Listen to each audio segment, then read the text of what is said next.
Gold trusted gold buyers మీరు తాకట్టు పెట్టిన బంగారాన్ని విడిపించి ఈ రోజు ఉన్న మార్కెట్ ధరకు కొనబడను.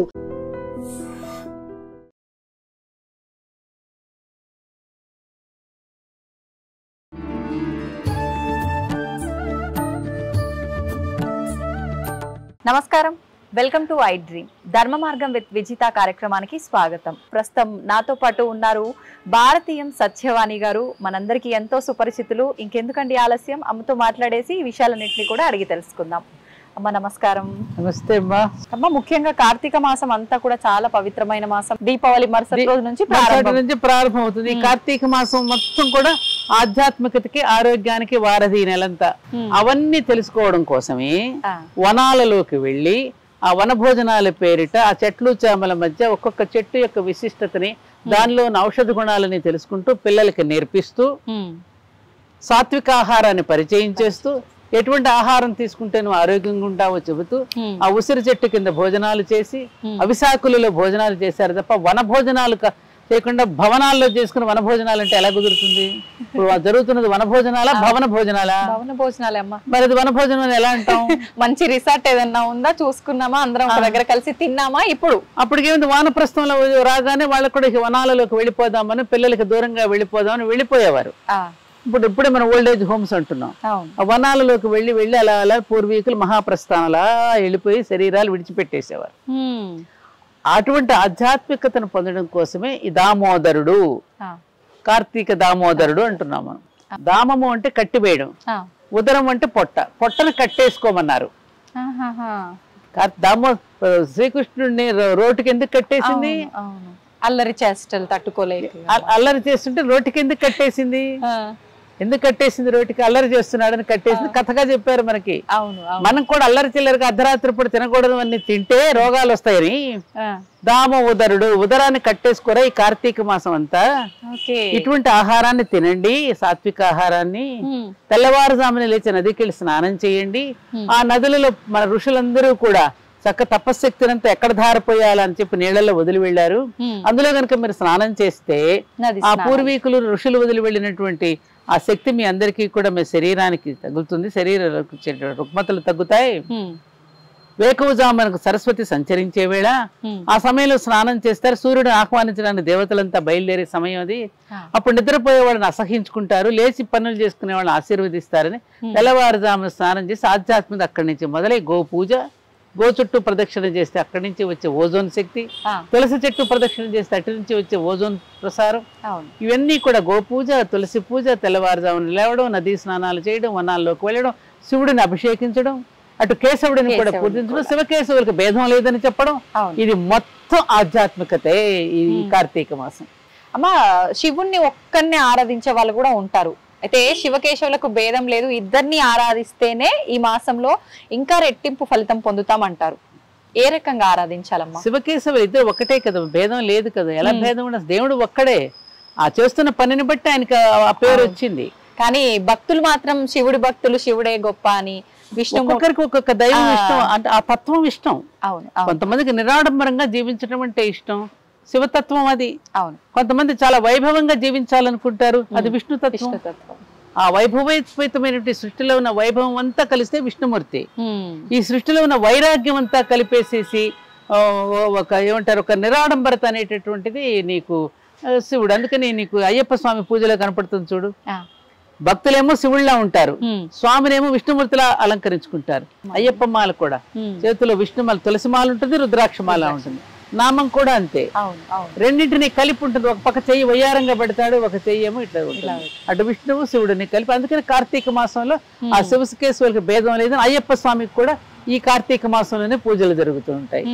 వాళ్ళంతా తెల్లవారుజామునే చన్నీళ్లలో స్నానం చేయడం, ఆ నల్ల బట్టలు వేసుకోవడం, ఆలయాలకు వెళ్ళడం, వాళ్ళ యొక్క ఇంద్రియాలను జయించడం కోసం అని చెప్పి నేల మీద పడుకోవడం. ఏమ్మా, మరి తన ఒంటరిగా ఉండడం, వివాహం చేసుకున్న వాళ్ళు కూడా బ్రహ్మచర్యాన్ని పాటించడం దేన్ని సూచిస్తోంది? ఇది జితేంద్రియుడు అవడం కోసం, ఇంద్రియాలను జయించడం కోసం. ఇవన్నీ ఆలోచిస్తే నీకేమనిపిస్తోంది? మన మహర్షులు పెట్టినటువంటి విధానాల వల్ల ఒక మనిషిని మనీషిగా, మానవుడిని మాధవుడిగా తీర్చిదిద్దడానికి చేసిన ప్రయత్నం అని అనిపించడం లేదా? అవునమ్మా, అనిపిస్తుందా లేదా? మరి అప్పుడే అనిపించినప్పుడు మనం ఏం చేయాలి? పాటించాలి, చేతులు ఎత్తి నమస్కరించాలా లేదా? ఆచరించాలి, ఆచరించాలి కదా. అందుకు కదా పెట్టారు ఇవి. అవునమ్మా. కాబట్టి కార్తీక మాసంలో వనభోజనాలు చేసిన ఆ తినే పదార్థాలు ముఖ్యంగా గుమ్మడికాయ కూరకి, నేతి బీరకాయ పచ్చడి. ఎందుకని అంటారు? నేతి బీరకాయ పచ్చడి, గుమ్మడికాయ ముఖ్యంగా మనం అప్పుడప్పుడు తెలియకుండా మనం భోజనంలో తెలియకుండానే మన వెంట్రుకలు వెళ్తాయి ఆహారంలో. దానిని జీర్ణింపజేసే శక్తి గుమ్మడికాయకు ఉందిట. అందుకని గుమ్మడికాయ కూర, నేతి బీరకాయ పచ్చడి తప్పనిసరిగా ఉండాలి. అలాగే వనాల అల్లం పచ్చడి. ఎందుకనంటే కార్తీక మాసం రోగాలు సంక్రమించేటటువంటి నెల. అవునమ్మా. ఏదంటారు, కార్తీక మాసం చివరి రోజులు, మార్గశిర మాసం మొదటి 10 రోజులు డాక్టర్లకు బాగా గిరాకీ పెంచేటటువంటి రోజులని యమద్రష్టలటది. అందుకని ఈ ఆహార పదార్థాల ద్వారా ఆరోగ్యాన్ని సరిదిద్దుకోవడం కోసమని ఈ ఆయుర్వేదంతో కూడినటువంటి ఈ మొక్కలని, ఆ గాలిని పీల్చడం కోసం వనాల్లోకి వెళ్ళడం, అటువంటి ఆకులలోనే మనం భోజనం చేయడం. ఆరోగ్యమేరా, అన్ని ఆరోగ్యం కోసం పెట్టినవే మనం ఇవన్నీ. ప్రతిదీ నువ్వు ఏది తీసుకున్నా మనకి దాని వెనక ఆరోగ్యం.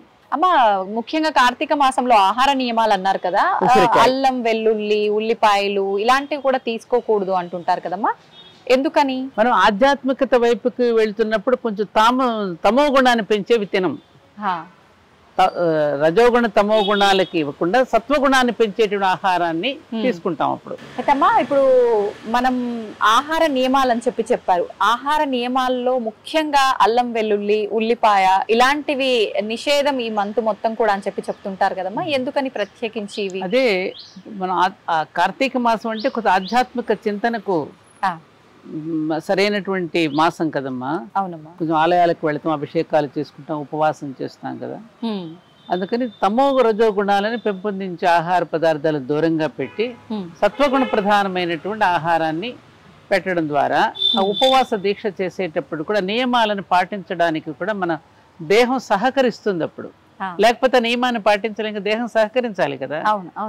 అందుకని చెప్పి పెట్టారు అది. పైగా కార్తీక మాసంలో ఉల్లిపాయ, వెల్లుల్లి అంటే ఎక్కువగా చూడండి, ఉల్లిపాయలో ఇట్లా సగానికి వస్తే విష్ణు చక్రం కనిపిస్తుంది, అడంగా వస్తే శంఖం కనిపిస్తుంది. అది శివకేశవులకి ఆ ఉల్లిపాయని శివకేశవులుగా భావించేటటువంటి ఒక భావన కూడా ఉన్నది. అందుకే బ్రాహ్మణ్స్ ఎక్కువగా ఆ వెల్లుల్లి తినరు. రౌండ్ గా వస్తే విష్ణు చక్రంలా ఉంటుంది, నిలువుగా వస్తే శంఖం కనిపిస్తుంది. దాంట్లో గమనించారా? నాకు ఇప్పుడు అనిపిస్తుంది నిజంగా. అది కూడా శివకేశవులు కదా, దానిని కోసి తినకూడదు అనేది ఒక భావన. అర్థమైందా? సో అట్లా ఆహార నియమ. ఉపవాసము అంటే దేవుని సన్నిధిలో వసించుడా, అంటే దేవుని యొక్క సమీపంలో, ఈ పూజాధికాల సమీపంలో ఎక్కువ సమయాన్ని మనం గడపడం అన్నమాట. ఉపవాసము, వసించుట అంటే. ఉపవాసం అంటే కడుపు మార్చుకోమని కాదు అర్థం. అల్పంగా ఆహారం తీసుకుంటే మనం జపం చేసుకోవడానికి, ధ్యానం చేసుకోవడానికి, పూజాధికాలు నిర్వహించుకోవడానికి మనకి దేహం సహకరిస్తుంది ఆ సమయం. లేకపోతే నిద్ర వస్తుంది. ఈ ఆహారాన్ని జీర్ణం చేయడంలోనే మన ప్రాణశక్తి అంతా దాని మీద పనిచేస్తుందిగా. అవునమ్మా. అందుకని పెట్టారు. కానీ అమ్మా, చాలా మంది భగవంతుడికి దగ్గరలో ఉండడం, ఉపవాసం మన అంటే శరీరం నిలబడడం కోసం ఏదో కొంచెం తీసుకోవాలి అని చెప్పి, కానీ చాలా మంది కఠినంగా చేస్తుంటారమ్మా. ఎప్పుడో అంటే రోజులో ఒక్కసారి తీసుకొని మిగతాదంతా అసలు ఏం తీసుకోకుండా ఇలా చేయడం కరెక్టే. మరి లోపల ఉన్న వాడికి నైవేద్యం ఎవరు పెడతారు? నువ్వు లోపలే దైవం ఉన్నాడు అంటున్నావు, నీలోనే దైవం ఉన్నాడు. కృష్ణుడు ఏమన్నాడు? నేను తీసుకునే ఆహారాన్ని 4 విధాలుగా నేనే విభజిస్తున్నాను, జఠరాగ్ని రూపంలో కూడా నేనే ఉన్నాను అంటున్నాడు కదా. మరి నీలో ఉన్నవాడికి మరి భోజనం పెట్టకపోతే వాడు ఎలా ఉంటాడు? అవును, ఇబ్బంది పడుతాం కదా. దేహం దేహం అనేటువంటి దేవాలయం లాంటిది. ఈ దేహంలో నివసించే, హృదయంలో నివసించేది, హృదయ పీఠంలో ఉన్నది దైవము. అందుకని హృదయమే దైవపీఠము, ఈ శరీరం దేవాలయం. మరి అదేగా మనకు చెప్పారు. అందుకని ఉపవాసం పేరిట కడుపు మార్చుకోమని చెప్పలేదు. దానివల్ల ఏమవుతుంటే సరే కిడ్నీ ఏమి తీసుకోకపోతే కిడ్నీ ప్రాబ్లం వస్తుంది, గ్యాస్ట్రిక్ ప్రాబ్లమ్స్ వస్తాయి. అట్లా ఉండమని ఎక్కడా చెప్పలే ముందు వాడికి. అందుకని ఆచమనం ముందు ఎందుకు చేస్తున్నాం మనం? గొంతు ఎందుకు తడుపుకుంటున్నాం? అలాగే కొంచెం అల్పంగా మన ఆహారం కూడా తీసుకోవాల్సిన అవసరం ఉంది. పూర్తిగా ఉపవాసం ఉండడం కరెక్ట్ కాదు. శివుడు అభిషేక ప్రియుడు అంటారు. ప్రత్యేకించి ఇది శివకేశవులకు సంబంధించిన మాసం. మరి ఆయన్ని ఏ రకంగా ప్రసన్నం చేసుకోవచ్చు అంటారు? ఎటువంటి పదార్థాలతో అభిషేకం చేయొచ్చు అంటారు ఈ మాసం అంతా? కోపం రాకుండా చూసుకోవడమే అభిషేకం. ఏం చేయాలమ్మా కోపం రాకుండా ఉండాలి? నీళ్లు చల్లాలి. కోపం వచ్చిన వాడి మీద నువ్వేం చేస్తావు? నీళ్లు చల్లవు. శాంతి శాంతి శాంతి నీళ్లు చల్లుతావు. ఆ నీళ్లు ఎందుకు చల్లుతున్నావు? అంటే శివుడి నుంచి కాస్మిక్ ఎనర్జీ ఎక్కువగా ప్రసరం అవుతుంది ఇది శివలింగం నుంచి.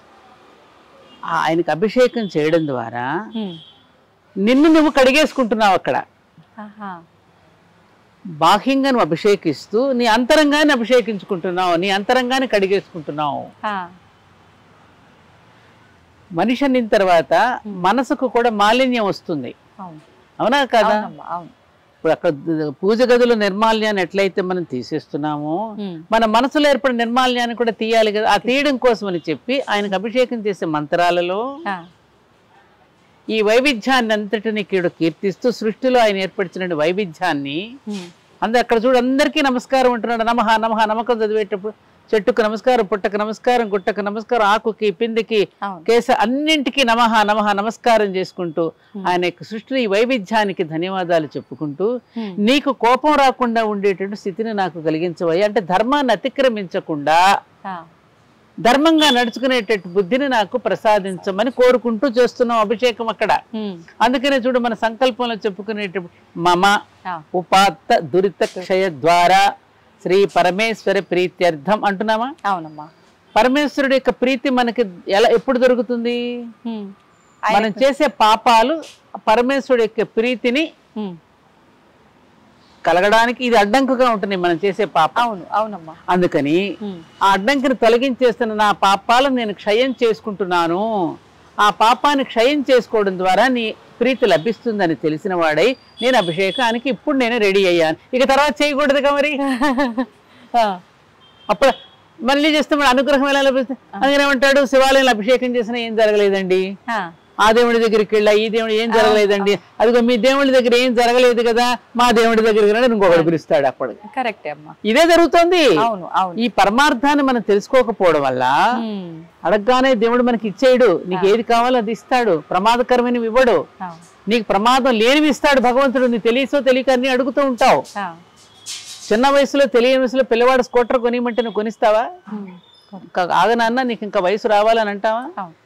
అలాగే నీకు తెలుసో తెలియకు నీ కోరికలు నీకు ఒక్కొక్కసారి ఇబ్బంది పెడతాయని చెప్పి అన్ని ఇవ్వడు. మనం చేసుకున్న పాపపు కర్మలు తగ్గే కొద్దీ మన కోరికలు నెరవేరుతుంటాయంట కదమ్మా. అంతే కదా మరి. నువ్వు గుణవంతుడు అవుతున్న కొద్దీ కూడా నేను మురుసుకుని నీకు కావలసినవన్నీ అందిస్తూ ఉంటాడు ఆయన. మనం అలాగే పాపాలు చేసుకుంటే ఇవ్వమంటే ఇదిగో నీకు చేస్తే నువ్వు వెంకటేశ్వర స్వామి దగ్గరికి వెళ్ళి ఇదిగో నాకు దీంట్లో ఇంత డబ్బులు కనుక వస్తే 50% నీకు ఇస్తా 50% నేను తీసుకుంటా అనేటటువంటి వ్యాపార సరళిలో దేవుడి దగ్గర కూడా మాట్లాడితే ఏమవుతుంది? నవ్వుకుంటాడు ఆయన. అంతే. అదే శివుడికి రుద్రాభిషేకం చేసేటప్పుడు మనం చేయవలసింది ఏమిటంటే ఇది పాపాన్ని క్షయం చేయడం ద్వారా, దురితము అంటే పాపము, ఆ పాపాన్ని నేను క్షయం చేసుకున్న తర్వాత నీ ప్రీతికి నేను పాత్రుడను అవుతానని తెలిసి ఇదిగో అభిషేకం. కాబట్టి నీ కోపానికి గురి కాకుండా ఉండే బుద్ధిని నాకు ప్రసాదించు. అది అక్కడ అభిషేకం చేస్తున్నాం. దామోదరుడు అంటున్నాం, మళ్ళీ కార్తీక్ ఇక్కడ మళ్ళీ ఇద్దరికీ కలిపి చేస్తున్నాం. అంటే ఈ దీపం ఏదైతే ఉన్నదో ఆ దీపంలోకి ఇటు దామోదరుడిని ఆహ్వానిస్తాం మనం. ఆ దీపమే దామోదరుడిలోకి ఆవాహనం చేస్తే ఈ మనిషి అన్నవాడు ఏం చేస్తున్నాడు? 84 లక్షల జీవరాశులకి లేనటువంటి తెలివితేటలు, ఆలోచనలు, మెదడు నీకు ఇచ్చాడు కదా మనిషి.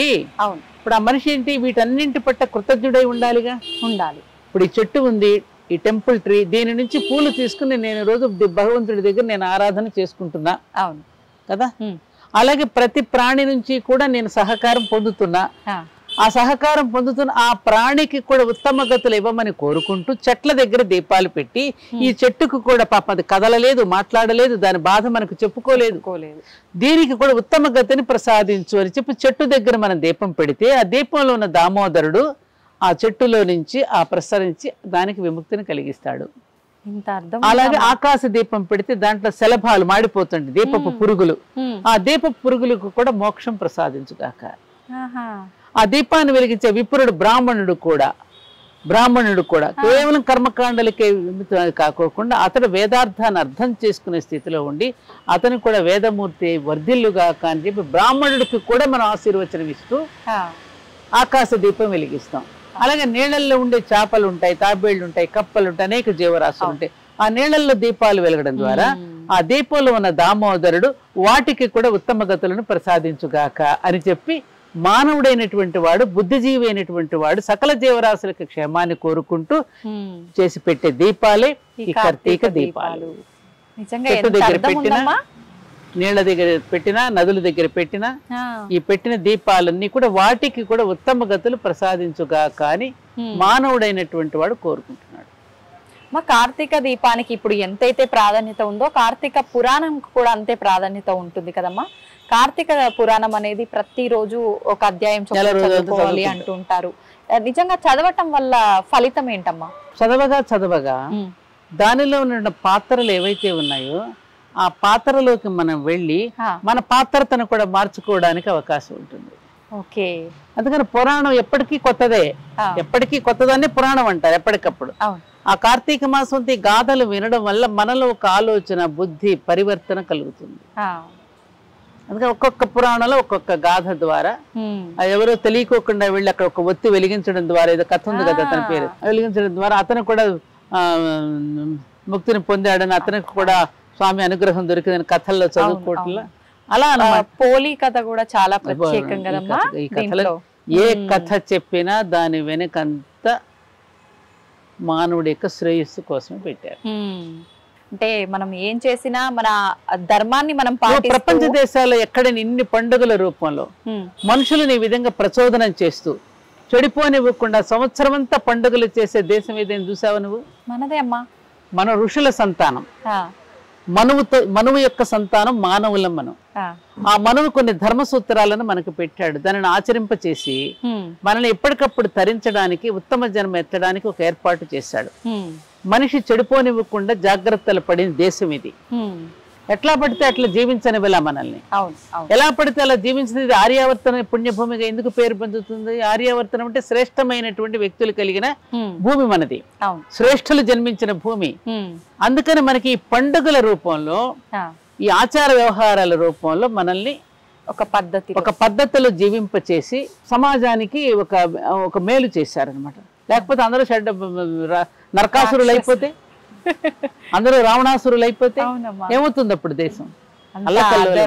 అల్లకల్లోలము. అందుకని ధర్మాన్ని నిలబెట్టడం కోసం, మానవ ధర్మాన్ని నిలబెట్టడం కోసం, మానవుడు మాధవుడుగా ఉండడం కోసం అని ఇన్ని రకాల పద్ధతులు పెట్టి.